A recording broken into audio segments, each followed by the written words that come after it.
En plus d'éventuellement provoquer une gueule de bois, les boissons alcoolisées sont énergétiques et peuvent exposer à des perturbations métaboliques, prise de poids, diabète, etc. et entraîner des conséquences néfastes sur la santé. On l'a souvent entendu, mais l'alcool fait-il réellement prendre du poids? Nous le saurons dans un court instant, mais bien avant, merci de nous rejoindre. Nous recevons pour vous M. Dely Yves Roland, il est nutritionniste spécialiste des sciences alimentaires. Merci d'être avec nous. Comment vous allez, Monsieur Dely? Oui, ça va bien.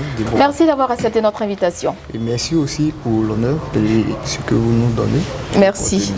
Alors, en même temps, les pieds dans le plat, de quelle boisson alcoolisée il s'agit? Effectivement, il s'agit de toutes les préparations alcooliques, à savoir les bières, les vins et les spiritueux. D'accord. Et également qu'une contenance assez importante en calories. En calories, effectivement. Il faut dire que toutes ces classes d'alcool sont différenciées d'abord par le degré d'alcool qu'ils contiennent. Et l'alcool, en réalité, a un apport calorifique de 7 kilocalories en termes de grammes d'alcool apportés à un corps. D'accord. Alors maintenant, quelle est la relation, vous en parlez, quelle est la relation entre la consommation d'alcool et la prise de poids? D'accord. D'abord, il faut dire que l'alcool est une substance classée d'oxyrogène, c'est-à-dire une substance qui agit sur le système faim-satiété de l'être humain. Et avec cette fonction, il va impacter la consommation des aliments dans un premier temps. C'est-à-dire qu'il va induire une consommation élevée ou une diminution de la quantité d'aliments consommés. Et au-delà de ça, il faut noter que l'alcool est 1 gramme d'alcool, comme je le disais tantôt, apporte 7 kilocalories qui, en termes d'énergie, va agir sur l'organisme pour soit entraîner une accumulation de graisse de façon anormale dans l'organisme. Au-delà de ça, il faut dire que l'alcool aussi agit sur le métabolisme des aliments, des nutriments. C'est-à-dire, il permet la bêta-oxydation qui est une inhibition de la dégradation du taux de matière grasse dans l'organisme lorsqu'il est consommé. Donc, relativement face à ça, l'alcool va entraîner plusieurs problèmes qui vont se faire ressentir par une prise anormale de poids. Et en même temps, vous êtes en train d'en parler, on a l'impression que c'est assez dangereux pour la santé. Est-ce que notre organisme, à un moment donné de notre existence, n'a pas besoin un tant soit peu d'alcool? D'accord. Peu importe la quantité, que ce soit. Merci beaucoup, Deborah. Il faut noter que l'alcool, d'abord, il est classé par le Centre international de recherche pour le cancer comme une substance cancérigène de classe 1. D'accord. Ça veut dire? L'alcool va entraîner, avec une consommation exagérée d'alcool, il va entraîner un problème de cancer, soit de la bouche, un cancer de l'œsophage, un cancer de l'estomac et un cancer de l'intestin. Il est capable de faire toutes ces choses. Donc, mais dans ce cadre-là, on parle d'une consommation exagérée. Effectivement. Ou une consommation modérée peut entraîner à déboucher sur ces maladies dont vous parliez. Merci. Il faut dire qu'une consommation exagérée va entraîner un cancer. Mais une consommation modérée, non maîtrisée, peut aussi avoir des répercussions sur la santé du consommateur. C'est-à-dire, lorsque l'alcool est consommé à jeun, sans aucun aliment, il est directement en contact avec les parois de l'estomac, du tube digestif, ce qui va entraîner certaines irritations. Et la quantité d'alcool dans cette condition-là est absorbée en excès. La quantité d'alcool consommée est en excès. Donc, relativement face à ce comportement, même s'il est consommé de façon modérée ou exagérée, il peut entraîner des problèmes de santé.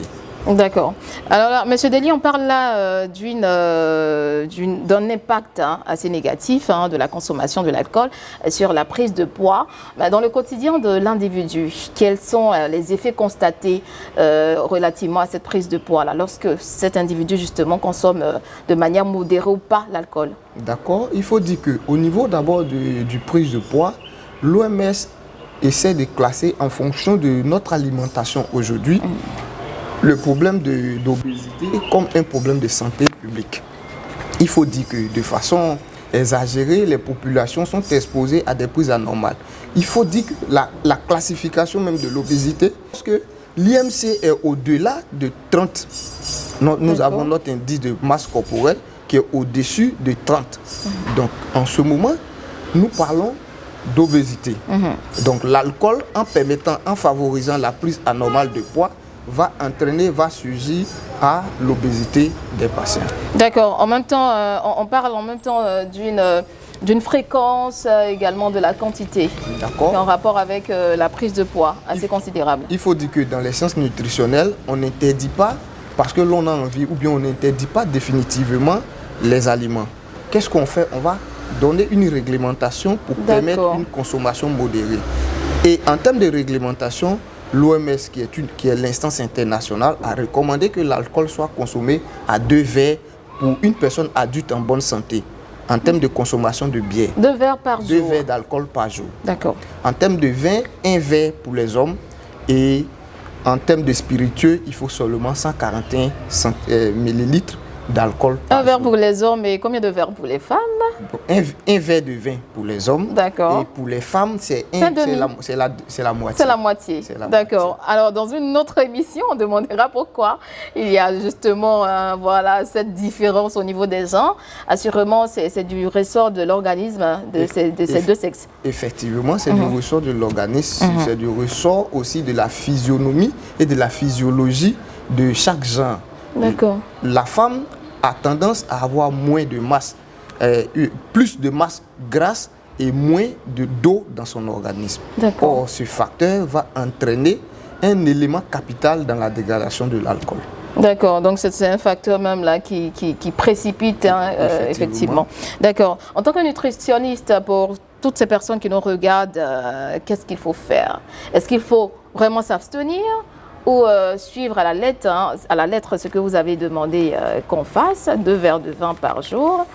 Qu'est-ce qu'il faut faire réellement? En termes de recommandations personnelles, il faut dire que l'alcool n'est pas totalement à proscrire de notre alimentation. Mais il faut le faire lorsqu'il est important de le faire. Lorsque nous avons un effet de santé, un problème pathologique. Mais lorsque nous sommes bien portants, il faut une consommation avisée. Une consommation avisée des populations, modérer sa consommation et varier en termes de consommation alimentaire, en termes d'alcool. On le dit même, l'abus est dangereux pour la santé, donc il faut faire très attention. Merci bien, les termes ont été assez techniques, mais on a compris l'essentiel, bref, précis, concis. Monsieur Deli, vous êtes nutritionniste spécialiste des sciences alimentaires. Aujourd'hui, nous vous avons reçu pour vous prononcer sur l'impact de la consommation de l'alcool sur la prise de poids. Merci d'avoir accepté notre invitation. Merci, c'est moi qui vous remercie. Je vous en prie. Et donc, c'est ici que nous mettons un terme à cet échange. Grand merci à vous de nous avoir accordé votre attention. Surtout, portez-vous bien.